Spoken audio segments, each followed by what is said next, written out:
Pemirsa, kini kami kembali hadir untuk menjumpai Anda dalam Berita Lampung bersama saya, Tika Rana. Sejumlah berita aktual dan informasi menarik lainnya telah kami siapkan untuk Anda. Berikut berita utama pagi hari ini. Seorang polisi di Bandar Lampung ditangkap akibat jadi pimpinan komplotan maling mobil.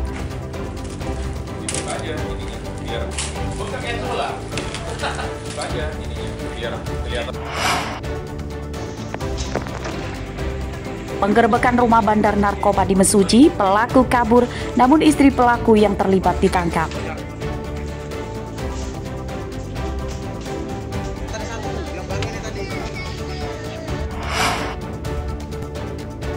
Kali ini kami ajak melihat pemandangan kota Bandar Lampung nyaris 360 derajat dari sebuah kafe di bukit.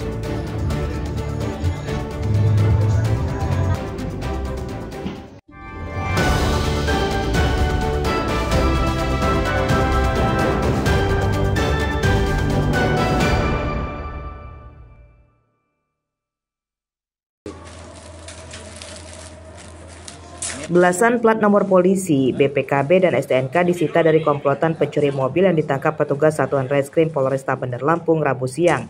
Mirisnya, komplotan pencurian mobil tersebut diduga justru dipimpin oleh seorang polisi Polresta Bandar Lampung berpangkat Aibda berinisial AG. Sementara 6 anak buahnya adalah 3 diantaranya pencatatan polisi dan 3 lainnya warga sipil. Peran mereka mencuri mobil ada yang membuat BPKB dan STNK palsu.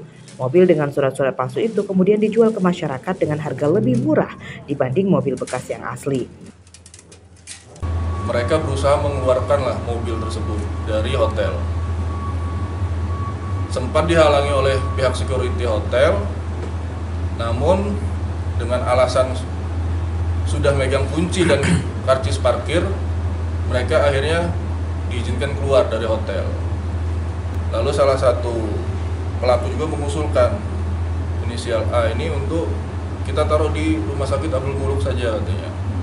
Kurang lebih 4 hari untuk mendinginkan ya BB ini. Nah, setelah itu mereka ke arah rumah sakit Abdul Muluk, diparkirkan kendaraan tersebut di rumah sakit.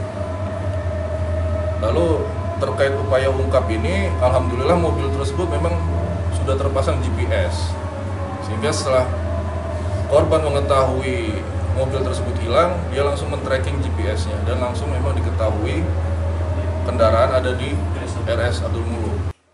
Komplotan pencurian mobil yang pelakunya melibatkan seorang polisi dan 3 pencatatan polisi tersebut terungkap saat para tersangka mencuri mobil milik tamu hotel. Mobil tersebut disembunyikan tersangka di area parkir Rumah Sakit Umum Daerah Abdul Muluk, Bandar Lampung. Keberadaan mobil yang dicuri tersangka terdeteksi korban karena dalam mobil korban terpasang alat GPS atau Global Positioning System. Mereka ini ada anggota aktif dan anggota aktif 1, kemudian pencatatan 3, sisanya orang sipil. Kalau untuk peran masing-masing ini apa sih Pak? Nah, ada yang komandannya, kemudian ada yang bertugas untuk ngambil mobilnya, kemudian terkait dengan ini ada yang mengkoordinir semua, yang memang menyiapkan BPKB, TNKB, kemudian STNK. Ini dibeli dari marketplace. Kemudian kita lagi mendalami juga apakah dari kegiatan ini sudah ada yang berhasil. Misalnya mereka sudah berhasil mengawinkan antara BPKB, STNK dengan kendaraan. Nah, dari banyaknya jumlah surat-surat kendaraan dan plat nomor polisi kendaraan yang disita, polisi menduga komplotan tersangka telah terlibat pencurian belasan mobil. Penyidikan tersangka masih terus dikembangkan untuk memburu tersangka lain yang terlibat. Lebih Laste melaporkan dari Bandar Lampung.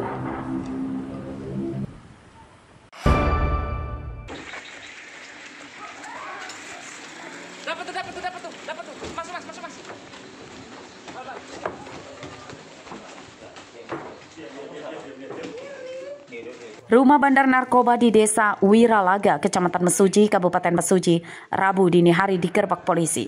Pelaku gagal ditangkap karena kabur yang diduga ia mengetahui kedatangan polisi.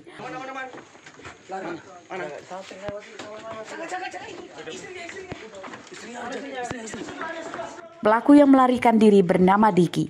Dari penggeledahan di rumah pelaku, polisi menyita bong atau alat untuk menghisap sabu-sabu dan timbangan digital.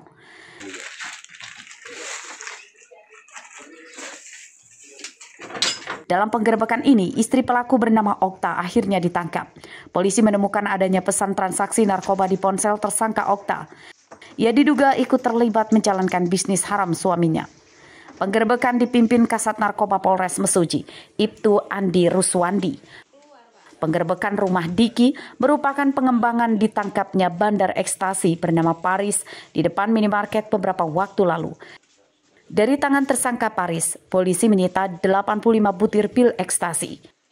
Pada kasus ini, tersangka Paris dan Okta langsung digelandang ke Mapolres Mesuji. Penyidikan tersangka terus dikembangkan untuk memburu tersangka yang masih buron, termasuk para pemasoknya. Mustaqim melaporkan dari Mesuji.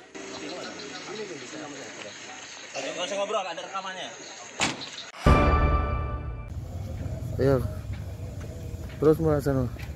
Keluarga dan kuasa hukum tersangka WS yang menyayat alat vital pacarnya Rabu siang mendatangi petugas penyidik Polresta Bandar Lampung untuk meminta penangguhan penahanan tersangka. Alasannya, tersangka berbuat nekat seperti itu karena dilatar belakangi sakit hati dan trauma psikis akibat kerap diancam oleh korban KS. Menurut keluarganya, selama pacaran, tersangka dan korban kerap bertengkar. Tersangka juga kerap menuruti kemauan korban yang memaksa bertemu di tempat tidak layak pada malam hari. Saya kenal sama dia itu setelah dia punya istri, Pak. Gimana ceritanya, Bu, perkenalan tuh? Iya, waktu itu pernah juga sempat dia bertengkar, Pak, di pasar, Pak. Dia kan dagang bubur ayam, Pak. Nah, udah gitu sempat saya damaikan juga itu, Pak. Oh, ribut sama Windy? Iya, sama si Ilan tuh. Sama Ilan? Iya. Berarti pancam juga dia, Pak, supaya jangan ganggu anak saya lagi. Jadi habis kejadian langsung pulang ke rumah Windy ya? Iya, Pak. Ada cerita sama ibu dia? Enggak, Pak. Habis ngapain gupot? Enggak cerita sama sekali. Oh, tahu-tahunya polisi datang? Iya, betul. Nah, apa nih yang jadi harapan ibu dengan kasus ini terhadap anaknya nih, Bu? Ya, kalau bisa saya minta keadilan, Pak. Supaya jangan berat hukuman yang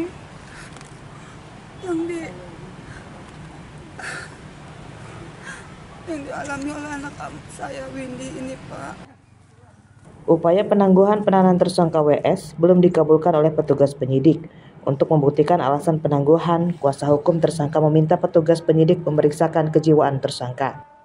Klien kami juga bercerita bahwa dia sering merasa ketakutan ketika si korban ini kalau hubungi. Karena kalau minta ketemu harus ketemu. Dan maaf, pertemuannya di tempat terbuka malam hari di lapangan. Tidak saya sebutkan. Artinya ada sebuah ketakutan karena pernah ancaman itu, Mbak ya? Ya. Ancamannya ya pokoknya kamu harus ketemu gua gitu kan. Awas kalau nggak ketemu gitu. Jadi dia bawanya ketakutan. Dan puncaknya di hari malam minggu itu ya, si yang mengajak bertemu si korban dulu karena dia merasa takut, ya udah temui, dia sudah merasa kesal, ya sudah. Pada malam itu terjadilah peristiwa itu. Tersangka ditangkap polisi pada awal pekan lalu setelah menganiaya pacarnya dengan menyayat alat vital korban. Penganiayaan dilatar belakangi sakit hati tersangka akibat korban menikah dengan wanita lain. Akibat kejadian itu, korban sempat kritis dan menjalani perawatan selama beberapa hari di rumah sakit. Robi Laste melaporkan dari Bandar Lampung.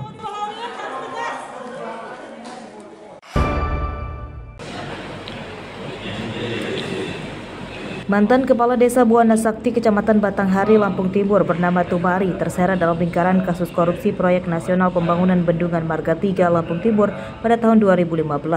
Pada Rabu siang, Tumari divonis hukuman 6 tahun penjara karena telah menjual tanah milik aset desa senilai 2,3 miliar rupiah kepada Panitia Pembebasan Lahan Bendungan Marga 3. Dalam sidang mengungkap modus terpidana yakni mengelola tanah desa secara pribadi dan tanah aset desa itu kemudian dibuatkan sertifikat atas nama anggota keluarganya.